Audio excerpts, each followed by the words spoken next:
Hi friend, শুভ সকাল। কেমন আছো তোমরা সবাই? আশা করি ভালোই আছো। আর আমার মনটা আজকে খুবই খারাপ, কারণ আমি না তোমাদের জন্য একটা এত সুন্দর ভিডিও রেডি করেছিলাম, কিন্তু ভিডিওটা কিভাবে যে আমার ফোনের থেকে ডিলিট হয়ে গেল না কিভাবে কি হলো একদমই বুঝতে পারছি না। তো আমার মনটা তার জন্য খুবই খারাপ।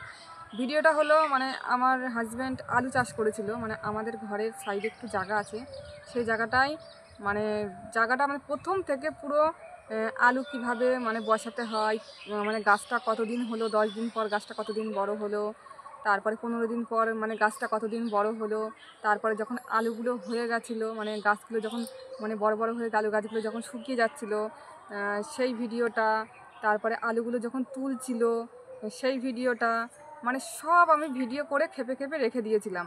কারণ জানি এই ভিডিওটা একটা লং ভিডিও হবে, যে তোমাদের সবাইকে দেখাতাম, যারা অনেকে জানে না, অনেক বন্ধুরা জানে না, বা অনেকের দেখলে উপকার হবে, তারাও বাড়িতে অল্প একটু জায়গার মধ্যে চাষ করে তারা আলু খেতে পারবে ঘরোয়া পদ্ধতিতে, একেবারে কোনো সার মার ছাড়া বিনা ইয়েতে তারা এই সবজিটা উৎপাদন করতে পারবে। সেই ভিডিওটাই আমি চেষ্টা করেছিলাম, শ্যুট করে রেখেছিলাম সব।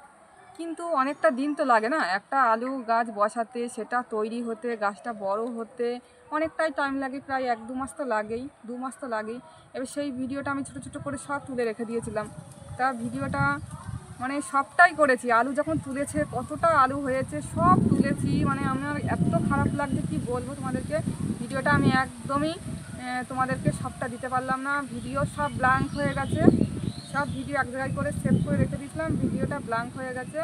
কিছু কিছু সিন আছে, একদম মেন সিনগুলোই তোমাদেরকে আমি দেখাতে পারলাম না। তো আমার মনটা খুবই খারাপ বন্ধুরা। তাও যেটুখানি আছে সেইটুখানি, এত কষ্ট করে যেহেতু করেছি ভিডিওটা, সেইটুখানি তোমাদের সঙ্গে তুলে ধরছি। তোমরা সবাই কিন্তু ভালোবেসে ভিডিওটি দেখো। আর আলু কিন্তু আমাদের খাওয়া হয়েই গেছে, অনেক আলু হয়েছিল, প্রায় 1 গামলা উঁচু উঁচু আলু হয়েছিল, আমরা সব আলু খেয়েছি। আর কিছুটা আলু আছে, হয়তো 10-12টা মতো আলু ছিল, সেই আলুটাই ঘরে ছিল, সেটাই তোমাদেরকে দেখালাম ভিডিও করে। সব তো খাওয়া হয়ে গেছে, আমাদের কি দেখাবো, আর আমি জানি ভিডিও করা আছে সব, তা দেখাতে পারলাম না। তার যেটুকানি আছে তোমরা ভালোবেসে সবাই দেখো, ভিডিওটা তোমরা দেখতে থাকো। Hello friend, good morning. এই যে তোমরা দেখতেই পাচ্ছ জায়গাটা পরিষ্কার করছে কেন, এখানে আলু চাষ করব। আর এই জায়গাটায় প্রত্যেক বছর আমি আলু করি, ধনেপাতা করি, আর নানান ধরনের শাক সবজি উৎপাদন করি আমি। বেশি সময় আমাদের কিনতে হয় না, এখান থেকেই সব কিছু চলে যায়। তা এই যে আমি আলু নিয়ে এসেছি, এই যে আলুর কল বার হয়েছে। আমি প্রত্যেক বছরই করি 8টা-10টা আলু, যাই হোক না কেন যতগুলো হয়, আলুগুলো আমি এখানে বসাবো। আর এই আলুগুলো বসাবো আমি, আলুগুলো বসাতে অনেক সময় লাগবে। সেটা 10 দিন পরে কতটুকু বড় হলো, বসানোর সময় কিভাবে বসাতে হয়, আবার কিছুদিন পরে গাছটা কেমন হয়েছে, আলু কেমনভাবে উৎপাদন হচ্ছে, তৈরি হচ্ছে, সেটা সব কিছু দেখাবো। সেটা সময় লাগবে। আর এই ব্লগটা কিছু কিছু খেপে খেপে ব্লগটা দেবো, নাহলে ব্লগটা অনেক বড় হয়ে যাবে। এই জঙ্গলটা আমি পরিষ্কার করছি, এখানে মাটিগুলো কেটে সমান করব, করে আলুটা চাষ করবো। যেহেতু আলুর নিচে সবসময় মাটি আলগা রাখতে হবে, নাহলে কী হবে, আলুগুলো সাইজে বড় হবে না, ছোট হয়ে যাবে। তাই এই জায়গাটা পরিষ্কার করলাম কিছুটা, আর মাটিগুলো আমি কেটে নিয়ে যখন আমি আলুগুলো বসাবো তোমাদেরকে সবটাই দেখাবো। আর যখন যেমন গাছ বড় হবে তখন তেমন তোমাদেরকে দেখাবো, দেখিয়ে সব কিছু তোমাদেরকে তুলে ধরবো। ওটা আমি তাহলে মাটিটা এখন কেটে মাটিটা সমান করি।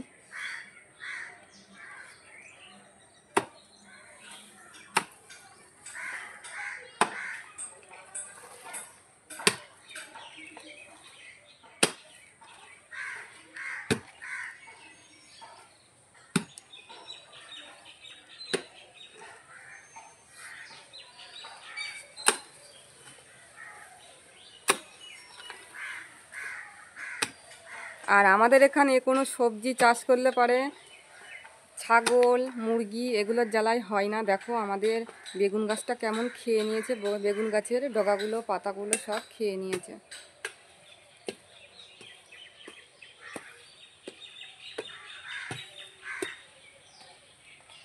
আর একদম ঘরের সাইডেই করছি, কারণ আমি একটু খেয়াল রাখতে পারবো। এই যে আমাদের ঘর, আর ঘরের সাইডে করলে কি আমি একটু খেয়াল রাখতে পারবো। আর ওই দিকের সাইডে করলে পরে তো একদম রাস্তার ধারে সবসময় অতটা খেয়াল রাখা যায় না, সেই জন্য এই জায়গাটাই করা হবে। এই যে মাটিগুলো ও কাটছে, কেটে তারপরে যখন আলুগুলো উঠবে তখন তোমাদেরকে আবার সবটা দেখাবো। আর ওইটুখানি যেহেতু পরিষ্কার করছিল, তা আমি বললাম যে এই দিকটাও একটু পরিষ্কার করে দাও। তা সবটাই দিয়েছে। দেখো কতগুলো মানে সব ঘাস নোংরা হয়েছে, এই যেগুলো, যেহেতু আমাদের মাঠের ধারে বাড়ি তো ওই দেখো মাঠ, এই যে মাঠ আর আমাদের বাড়ি সবই ঘাস হয়ে যায়, কিছুদিন পর পরই পরিষ্কার করতে হয় আমাদের। এখন মাটিগুলো কেটে নিই, যখন আলুগুলো বসাবো কেটে রেখেছি তোমাদেরকে তখন সব দেখাবো। চলে আসলাম বিকালবেলায়, আর এই যে আলু দেখিয়েছিলাম যে আলুগুলো পুঁতবো, গাছ হবে, তা আলুগুলো কীভাবে পুঁততে হবে সেগুলো আমি একবার দেখিয়ে দিই। আমিও ঠিক জানি না, কোনো রকম করি তাই হয়।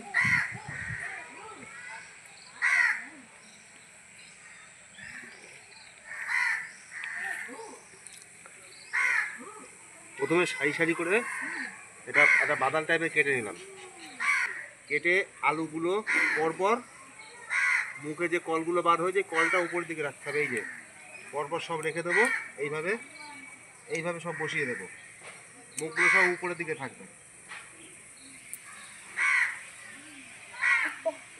এই যে দিয়ে দিলাম এগুলো পরপর।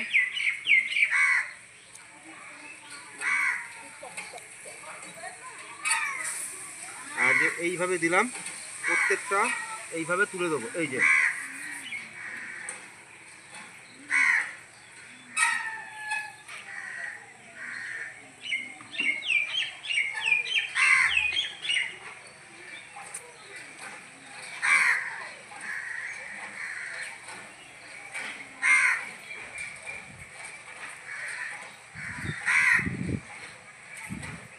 এই যে প্রত্যেকটা এইভাবে দিতে হবে। আলুগুলো এইভাবে দেওয়ার কারণ হচ্ছে আলুগুলো যাতে ছোট থেকে বড় হয়, নাহলে কী হবে এইভাবে যদি না দিই আলুগুলো ছোট ছোট থাকে।